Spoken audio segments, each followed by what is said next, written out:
I talk about, creating a good culture for my staff, and we talk about that as a club. Like, we want to create the right culture for our club, and we hire fairly, and I think that's a thing about the city that I've seen right away. This is the first job I got while working at the city, but I moved I moved in and started to build relationships with everybody here quite quickly, and that includes the members. And I find that the city is just very loving and warming. It's Monday and time for the Back to Business podcast, featuring Calgary's industry leaders, insightful and inspiring conversations with founders, CEOs, entrepreneurs, and philanthropists who help shape our city. Heralding from the Calgary Petroleum Club, connecting Calgary's business leaders since 1948. In the spirit of reconciliation, we acknowledge that we live, work, and play on the traditional territories of the Blackfoot Confederacy, Siksika, Kainai, Piikani, the Tsuut'ina, the Eahe Nakota Nations, the Métis Nation Region 3, and all people who make their homes in the Treaty 7 region of southern Alberta. Welcome today's show host, Kim Hayden. Today's guest is Chef Joanna. Chef Joanna is a native Calgarian and accomplished chef in the food industry. Having studied at SAIT, she has also graduated from George Brown College in Toronto, Ontario, Canada, receiving her diploma in culinary management.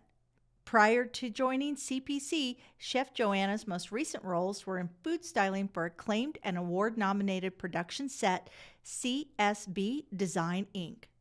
She was the executive chef for one of Vancouver's largest catering companies. Prior to that, Joanna was the executive sous chef for the Vancouver Aquarium for over 10 years. Welcome to the show, Joanna. Super excited to have you here. Thank you. You had to travel far? No. Not really. Just down the hall. Just down the hall. Well, just so you know, folks, Joanna is the head chef here at the Calgary Petroleum Club. And the world is, my understanding, because I'm on the peripheral, I've had the opportunity and the blessing to interview a lot of chefs throughout the course of, doing the different shows. It's an art. It is, yeah. It's an art. It's an art. It's a labor. It involves a lot of different things. Creativity. I'm a mathematic genius. Some days I'm an Excel spreadsheet master. I have to write a lot of emails. I have to coach. Sometimes daycare. Sometimes I'm my own janitor. So yeah, it's just there's a lot of things that make someone. Well, and it's like wrangling. You're always wrangling the constant, crews. It's yeah. like synchronized swimming, but sometimes you need oxygen mask because you can't even come up. That's correct. Okay, so let's back this up a little bit, because I know that you're new here to the Petroleum Club, and we're pretty excited about having you. I would like to know a little bit of your journey. So where are you from, and how did you arrive here? All right. Well, I'm actually born and raised here in Calgary. I grew up primarily here downtown. I'm an Inglewood kid. My dad still lives in Inglewood. So in about 2006, I finished culinary school at SAIT. I think I'd probably had a year after. Got my feet into the kitchens, catering, and wanted to go a bit further and wanted to do more. So I packed up my daughter and we got on a plane and went to Toronto with 2 bins, and I got accepted into George Brown. So I studied in George Brown and I took my culinary management program there. I spent a year and a half there with my daughter. Again, started messing around, meeting different chefs, working under whoever I could work under. And it was tough for me in Toronto. I didn't have any family, so came back to Calgary. Started to kind of figure out what I wanted to do in my career as a chef, because I knew I could cook, but I was still kind of just working under other people, and I just said, I can't be here. So I went to Vancouver And so took my daughter there, and that's where we've been since 2007. Or just me and her. She stayed. So yeah, I'm back. I'm back in Inglewood. I picked up this, gig here at the club. I actually started as a banquet chef, and I've just kind of hit the ground running with these guys. So here I am. Yeah. Well, and the club is evolving too. Mm-hmm. So you're kind of the part of that evolution of where the club is headed. Yeah. So I can't believe you have a daughter, raised daughter. I have a 23-year-old daughter who graduated university at Emily Carr. If you don't know that school, it's an art school. It's an art school. So art, major in painting. Yeah. Awesome. Well, and culinary is not a jump from painting in the sense that it's all creative. It's all, how do these different spaces, places, ingredients go together to create the next masterpiece. So that doesn't surprise me at all. It didn't surprise me either. We were both, as a little girl, I was the same as her. So she just found her ambition to keep drawing and painting, where I was better at making food. So I cannot draw. I'm with you on the food thing. Yeah. There is something very empowering and feels so good about being able to feed people around you. It's exactly how it's kind of it's a fulfillment. I think, like, when you finish I just finished 2 lunch services, so maybe 3.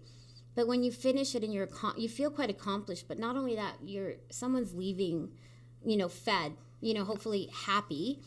Yeah. But food brings joy, I think. I don't think there are people who eat just to eat. But I feel like when we eat and we go somewhere with people, we come with a purpose. And it's to have, company or joy. So I think that's what food does. In my head, yeah. Food is experiential. Mm-hmm. Food is experiential, and I think it creates memories and creates space. And I think that's one of the things that, with you being here at the CPC, the goal is to, keep leveling up to create that experiential. I know for a fact that many people will come here with a potential client or somebody that they want to collaborate or affiliate with. And so these business meetings, these lunch meetings, these dinner, connections, they're critical not just for the meal, but for the connection they're making business-wise. So having that, that memory of, oh, wow, that was awesome. And, I know that, like, even just the simple things here, like the Turkey Bacon Club, that it's so good. Yeah. So good. Things I can never take off the menu. Yeah. But, it's kind of nice, though, that that those traditions, like, things that have been for a while can stay. We just upgrade them a little bit or whatever. But what's your favorite item that you have introduced since you've come in? Here? Yep. Oh, well, I know Tony Marie has mentioned it because I do it so much, but I love my braised beef, so I do a short rib. And I hosted some not board members, but I hosted some members of the club on Saturday here. And they were telling me that, like, one of the best things I ate was those braised short ribs. I'm like, oh, that was me. That was me. So, it's probably one of my favorite things to do, just because it's so rich and yummy. Is there anything that you would like to stretch into? Do you have any, cultural foods or anything like that you really love? Because I know a lot of chefs will have a leaning towards, either Spanish culinary or they'll want, Italian food or something. Is there something that you really love that you're hoping that you can get a little bit into the menu? I mean, I try to kind of incorporate things that I've learned over my lifetime, and being I'm Latina, so my family's from Chile. Okay. I've kind of always embraced the Latin food, so that kind of always follows me into everything I do. I'll add it to something. I'll do a chimichurri here, or I kind of do stuff like that. My dinner on Saturday, what I hosted with some of the members, is we did a Mexican class. So, I had. Oh, we have to do that again. I had members in the kitchen chopping and making tortillas from scratch. So, I try to incorporate that, and I do it because it's important to me, and it's important to me as my culture, and my food is my culture, and so I like to kind of put it in there somewhere. Yeah. Isn't that interesting? Because I'm originally from the Midwest, down in the States. And so I'll make a lot of that, a lot of the stuff we do will lean more towards the Southern, the Creole, right?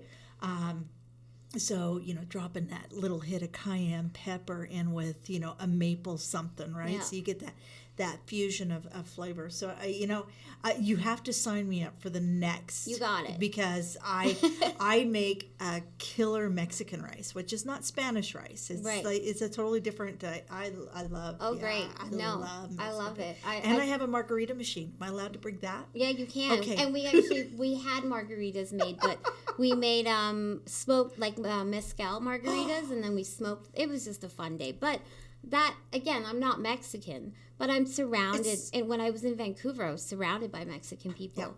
Yeah. And I mean, I love going to Mexico. Well, and I think honestly here in Canada, they don't really know what Mexican food is. So quite frankly, you can throw a little Tex-Mex out there. You can throw, because the reality is Mexican food is not Tex-Mex food, is not Correct. Creole food, is not Chilean food. Yeah. But they all have commonalities. So they'll have similar dishes. And, this far north of the equator, we'll just take it. We'll take it. I think that living in Toronto and Vancouver was big for me because of the groups of the multicultural. Calgary is very multicultural. I mean, my parents arrived in 1976. Chileans, there was a whole bunch of them. So I mean, my family that I have here are aunts and uncles, but they're actually just immigrants that arrived at the same time as my dad did, or with my mom. So we are a very multicultural city. But when you go out to Vancouver and you go out to Toronto, you're actually eating in different streets that are designated. You've got Little Italy. You've got the Cabbage Danforth, Town. You got the Greek Town. So it was bigger there. Food was bigger, and then eating food that were from other cultures was bigger. And so with Calgary, as multicultural as it is, and there's a lot of great restaurants of ethnics, but it's just people are a little afraid to try, and so I think that's starting to shift, though. We have International Avenue. Yeah, I live really close to it. Yeah, there you go. And I did a whole TV show. We hit I think 31 countries in a matter of 3 blocks. Oh, yeah. It was the coolest thing. Yeah, they're cool. And I would encourage anybody out there that's listening to this, come into Calgary. Calgary basically, I believe, is an epicenter for incredible culinary experiences. We have some of the best food here. Now that you're back to Calgary, tell me a little bit about the opportunities that you see here in Calgary.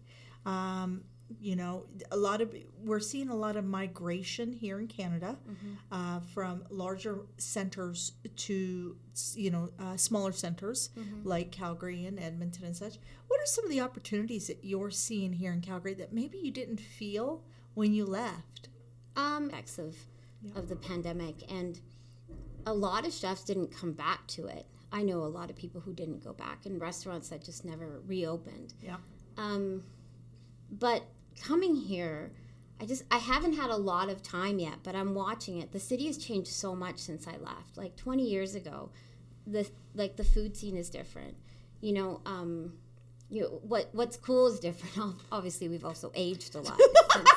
I don't know about you, but the same nightclubs don't exist. I'm like this, and actually, I found if I've been out and I went to somewhere and I was like, hey, in 1997, this was the Bermuda Triangle, and so there are things that I remember that at a different time that were, that don't exist anymore, but they're cool things. So I think what I'm seeing is there's just the opportunities have grown, but I mean for me they've grown.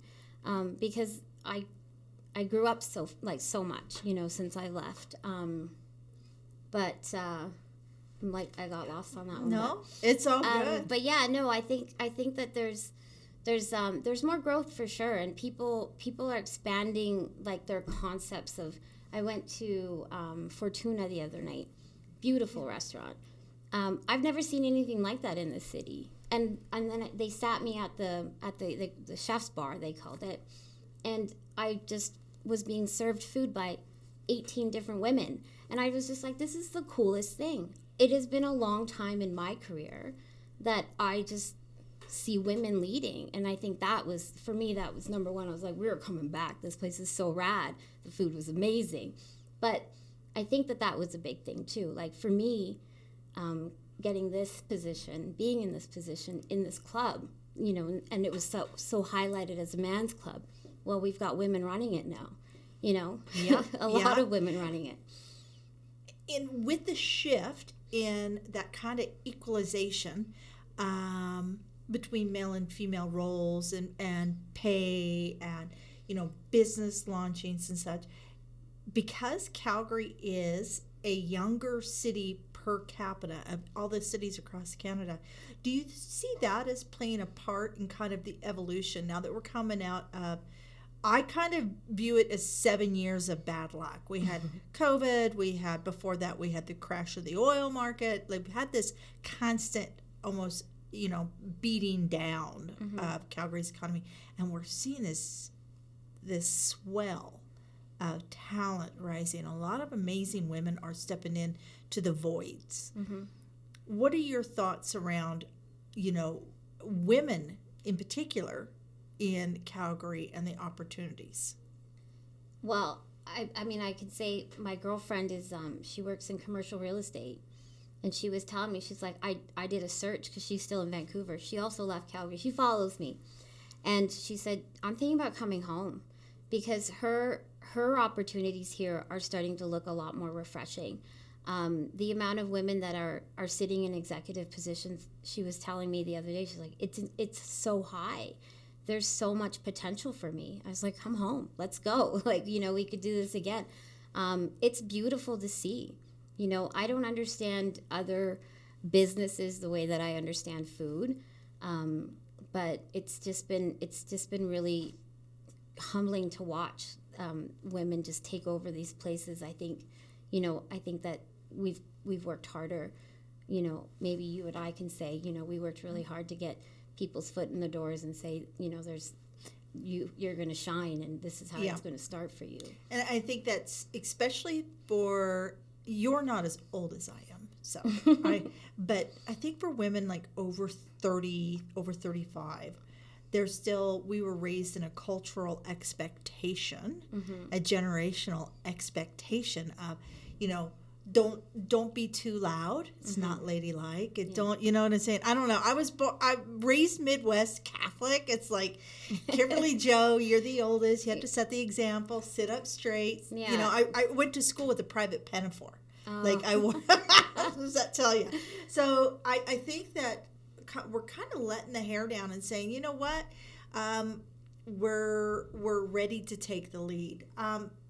We see a lot of outdoorsy types here also. A lot of women who aren't afraid to go out and hike a trail or climb a mountain or bicycle or anything. I'm not one of those. I want to be right up front. Never. Yeah. I would like to know where the old dance clubs were, because that was about as active as I get. But I think we're seeing just this huge kind of shift of, you know, I can do it. Yeah. Right? What are some of the things that you're loving about rediscovering in Calgary, and what are you looking to discover in Calgary? Well, I love that I'm running into things that are brand new. And I love watching these old places that used to be the hub of where, you know, we probably drank too many, turn into these classy little restaurants. And it's just been really fun. I've walked down 17th Avenue, which is obviously in my 20s is where I used to go all the time. And it's just it's a different place now. And it's so nice still. Like, it's still so fun. And so I look forward to things, and I'm still catching up. So I'm going to places that I used to love and say, like, you know, oh my God, there's like this place off of Memorial, which I just learned is called the Short Pants Plaza. I didn't know that before, because we used to just go there and buy fresh pita. And it's the best place. And then you can get your beef patties next door. So I'm loving that I'm going back in time, and I'm reminiscing, and I'm revisiting things. But then I'm also reminiscing and going back to places that are new, brand new, but they were in old places, right? So I'm discovering all that. I'm having a lot of fun learning. I came home and I had to restart. A lot of my friends all grew up, moved away as well. So coming back, it's a bit lonely, but it's been really good. So. And do you still have family here? Yeah, I have my dad and my stepmom. Yeah. So excellent, yeah. Excellent. So Christmas, did you totally lean into that? Well, it was really busy here, so okay. Christmas was like, just let me sleep, please. But no, it's good to be home too. In this, my dad is aging. Things starting to disappear, and so that time with him is really important, and that was a big part of staying. And I think during COVID, I was kind of back and forth visiting, and I just kind of had to make a decision. And I think the right one was to just stay. I feel like Calgary was a better opportunity. I personally believe that the next decade here in Calgary is going to be unbelievable. Yeah. I think it's going to be, we have so much that has happened, even in a harsh economic climate here in Calgary. We have seen the Bell Studio open. We have seen a world-class library. And yes, folks, I did say a library, but yes, we have the coolest. Did you catch the architectural design? Oh my God, that building is stunning. My dad's condo is almost across the street, so I stared at it, and the Bell Center, which I haven't been to yet, but dying to go. You have to go to the Bell Center. Oh, and the Bell Center has adult nights there. Oh, fun. So beverage nights and music nights and all sorts of things. You've got to go. Yeah. The Bell Center. Watch the outside of that. It's a custom tile that's been designed so as the sun moves, it actually looks like the mountains. It moves in the shades of the mountains. It's so cool. And when did the platform go up? Okay, I have platform. That's the strip where my parents live. The new building or something. It's got this. I went to an event the other day at it, and I'm driving up, and I'm going, okay. I know it hasn't been that long since I've been downtown. When did this go up? Oh, yeah, downtown came up fast. It's getting so cool. Yeah. It's so cool. There's a lot of little nooks and crannies. They're in little places that are, like, if you haven't been to, but there's paper lanterns, which is just like, it's kind of more in Chinatown, but, like, I didn't know that bar was there. There's a bunch of places that you just start to kind of discover, and Calgary's starting to open up that. I still laugh, though. After 5 o'clock, the city's pretty quiet. So, I think it's a real balance. I think the city offers it's downtown. a real... I don't know what happens, but downtown, 5:30, this place is quiet. Yeah. So, and in the summertime, too, the only time it's loud is Stampede. But I have hope that Calgary will get busier. I miss that loudness of Vancouver on the streets. Well, Calgary is one of the very few markets in North America that has removed a lot of restrictions around commercial conversion to residential to address the affordable housing and the emptying downtowns. Mm-hmm. And I have to give Calgary business leaders, our Calgary political leaders, real kudos on that, because that is becoming an epidemic globally. And Calgary has actually been ahead of this, I think, because of the challenges we've had financially. And multi-use space down here will actually help reinvigorate our downtowns, because our downtown is so cool. We should be doing. So what's the one thing you're looking forward to checking out that you've heard about or that you're looking to lean into here in Calgary? Well, the Bell Center, for one. Off the top of my head, I can't think of what I'm looking forward to, because I just can't sit down and make a list. Things just kind of have to happen. There's a lot I haven't seen yet, and I think I'm just... Well, we'll make a date. Yeah, we'll make a date. I'll take you out. We'll go out together. I love live music, and I don't know where to find it here. So it's just there's just a bunch of things that I still don't know about. There's some speakeasies in this city that are not promoted, that you just have to know about, and they will have live music. So you gotta know somebody. Yes, right? Yes. We'll hook you up. You're gonna be my guy. We'll hook a girl up. Okay, well, I want you to wrap this up and share with us what your thoughts as a returning professional to Calgary. We know that the migration's happening. We know that Calgary is starting to pique other people's interest. what would you say are kind of the top couple benefits to moving back to Calgary? Well, I can tell you from in comparison to Vancouver, it's affordability. This city's, it's got nice housing. In terms of renters, people who rent, what you can get here for what you can get paid is pretty fair. It was really hard to. It's been hard watching my friends in BC try to accommodate themselves a home. It's some of them aren't kept well. I feel that the Landlord and Tenancy Act here is a lot more protected for the tenant here. So I've seen people, they have you can get a place here, and you're not desperate. And so I think it's been a real. I think I'm lucky. I live in the house I grew up in, but I've watched these people that I work with now who were looking for places, and they can find a place quite quickly and something safe. And I think that's really great about the city is that there's a lot of safe housing. And I say that just because of where we lived in BC or some of the people that I've known in BC. I mean, you're living with mice, you're living with rats in some situations, but your rent is all you can afford, so you kind of like accommodate that. We don't have rats in Alberta, which is obviously no rats. Some people just don't understand how that works, and I don't either. But we are the province with no rats. And I'll tell you, it's a blessing because you're from Toronto, you would know. Yeah. When I was in Toronto, I remember rats and raccoons. So. Don't say raccoons. My husband wants a raccoon. Oh, that's like a weird he's crazy. thing. Yeah, They're it's weird. so weird. They're so weird. So, but yeah, I think that's I have to say honestly, like, and it's fair wages. I think for employees I've been hiring, and I'm seeing a really fair wage gap. Like there's a lot of room for us to hire.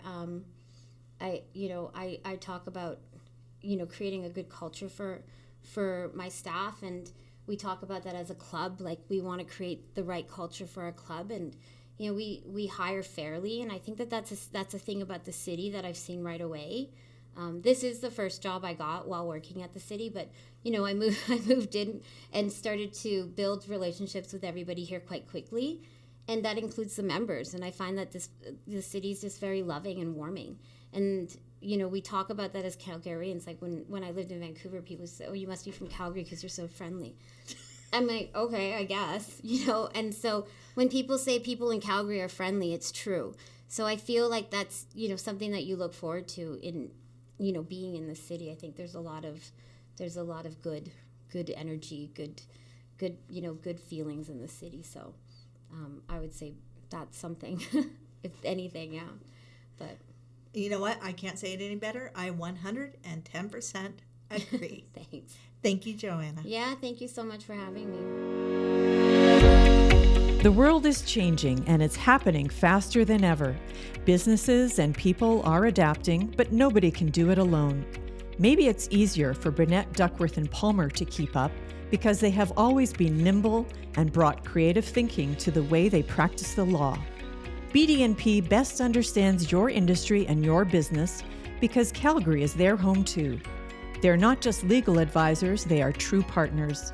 They've been called unconventional, and they think that makes the firm better partners to their clients for now and for the future. Meet your legal match at bdplaw.com.